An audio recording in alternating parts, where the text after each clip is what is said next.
Hi, Justin here.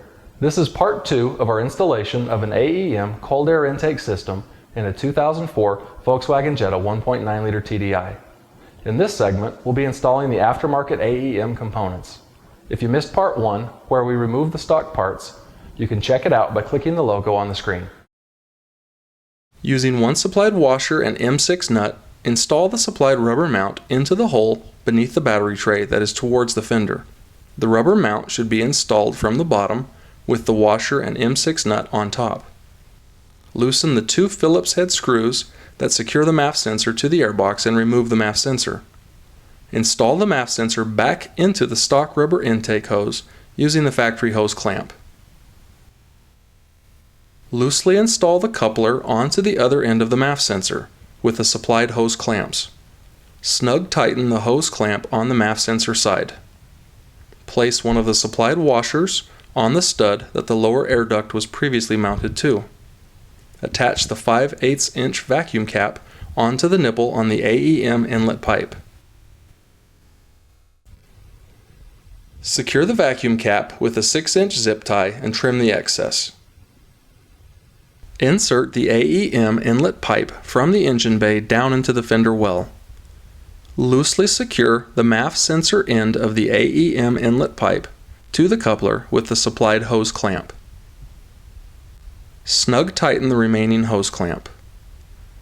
Reconnect the MAF sensor cable harness. Using the supplied vacuum line and 2 connectors, connect the factory vacuum reference line, disconnected in step 7 of video 1, to the 5/8 inch vacuum cap on the inlet pipe. Loosely secure the upper bracket of the inlet pipe to the stud from step 23 using another one of the supplied washers and M6 nuts. Loosely secure the lower bracket to the rubber mount installed in step 19 using the last of the supplied washers and M6 nuts. Refer to this diagram for proper rubber mount installation. Using the provided hose clamp, install the AEM filter onto the end of the AEM inlet pipe. Adjust the inlet pipe and filter to ensure the filter does not make contact with the vehicle at any point.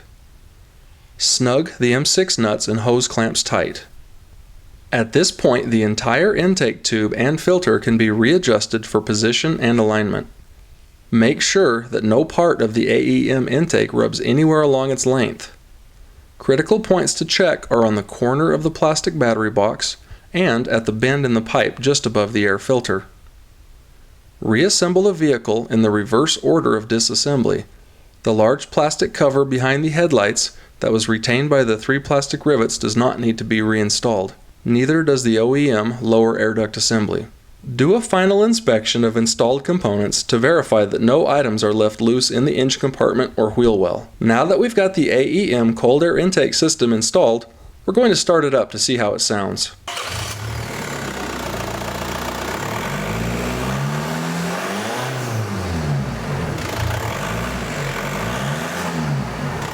Thank you for watching our diesel performance installation video. To get your AEM Cold Air Intake and for all your diesel performance needs, visit us at ParleysDieselPerformance.com. And don't forget, you can catch all of our newest videos by clicking on our logo to subscribe to our YouTube channel.